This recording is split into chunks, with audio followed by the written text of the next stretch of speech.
बिस्मिल्लाहिर्रहमानिर्रहीम, अस्सलाम वालेकुम। वेलकम टू माय चैनल दावत इस्लाम। मैं हूं आपका दोस्त शफकत अली ऑफिशियल। उम्मीद करता हूं कि आप सब लोग ईमान के आला दर्जे पे होंगे। सूरत निसा के आयत नंबर 94 का तर्जमा, ऐ लोगो जो ईमान लाए हो, जब तुम अल्लाह की राह में जहाद के लिए निकलो तो दोस्त दुश्मन में तमीज करो, और जो तुम्हारी तरफ सलाम से तकदीम करे उसे फौरन न कह दो कि तू मोमिन नहीं है। अगर तुम दुनियावी फायदा चाहते हो तो अल्लाह के पास तुम्हारे लिए बहुत से अमवाल गनीमत हैं। आखिर इसी हालत में तुम खुद भी तो इससे पहले मुब्तला रह चुके हो, फिर अल्लाह ने तुम पर एहसान किया, लिहाजा तहकीक से काम लो। जो कुछ तुम करते हो अल्लाह उससे बाखबर है। सूरत निसा हाशिया नंबर 126। इब्तदाए इस्लाम में अस्सलाम वालेकुम का लफ्ज मुसलमानों के लिए शार और अलामत की हैसियत रखता था, और एक मुसलमान दूसरे मुसलमान को देखकर ये लफ्ज इस मानी में इस्तेमाल करता था कि मैं तुम्हारे ही गिरोह का आदमी हूँ, दोस्त और खैर खा हूँ। मेरे पास तुम्हारे लिए सलामती और आफियत के सिवा कुछ नहीं है, लिहाजा ना तुम मुझसे दुश्मनी करो, ना मेरी तरफ से अदावत और जर का अंदेशा रखो। जिस तरह फौज में एक लफ्ज अशार पासवर्ड के तौर पर मुकर्रर किया जाता है, और रात के वक्त एक फौजी के आदमी एक दूसरे के पास से गुजरते हुए उसे उस गर्ज के लिए इस्तेमाल करते हैं कि फौज मुखालिफ के आदमियों से मुमेज हो, इसी तरह सलाम का लफ्ज भी मुसलमानों में अशार के तौर पर मुकर्रर किया गया था। खसूसियत के साथ उस जमाने में उस अशार की अहमियत उस वजह से और भी ज्यादा थी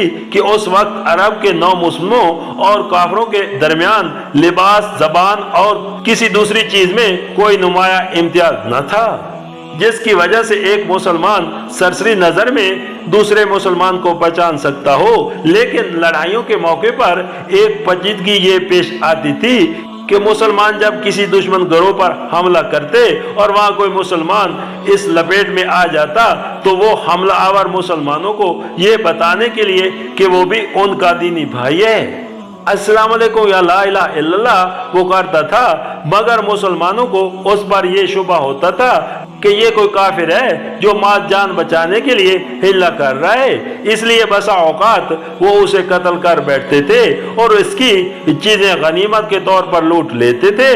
नबी करीम सल्लल्लाहु अलैहि वसल्लम ने ऐसे हर मौके पर निहायत सख्ती के साथ सरजनिश फरमाई है, मगर उस किस्म के वाकयात बराबर पेश आते रहे। आखिरकार अल्लाह ताला ने कुरान में इस पेचीदगी को हल किया। इस आयत का मंशा ये है कि जो शख्स अपने आप को मुसलमान की हैसियत से पेश कर रहा है उसके मुतल्लिक तुम्हें सरसरी तौर पर यह फैसला कर देने का हक नहीं है कि वो माल जान बचाने के लिए झूठ बोला है। हो सकता है कि वो सच्चा हो और हो सकता है कि वो झूठो।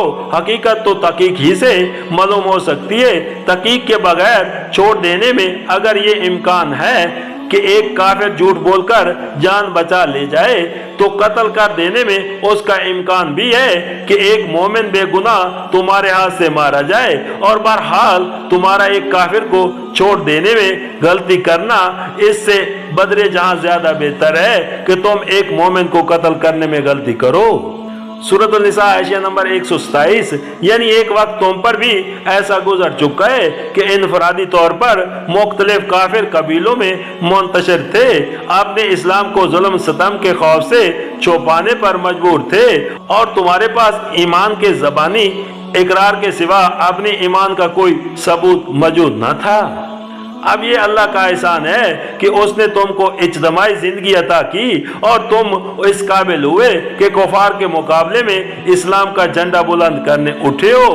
इस एहसान का ये कोई सही शुक्रिया नहीं है कि जो मुसलमान अभी पहली हालत में मुब्तला है उनके साथ तुम नरमी और रियायत से काम ना लो।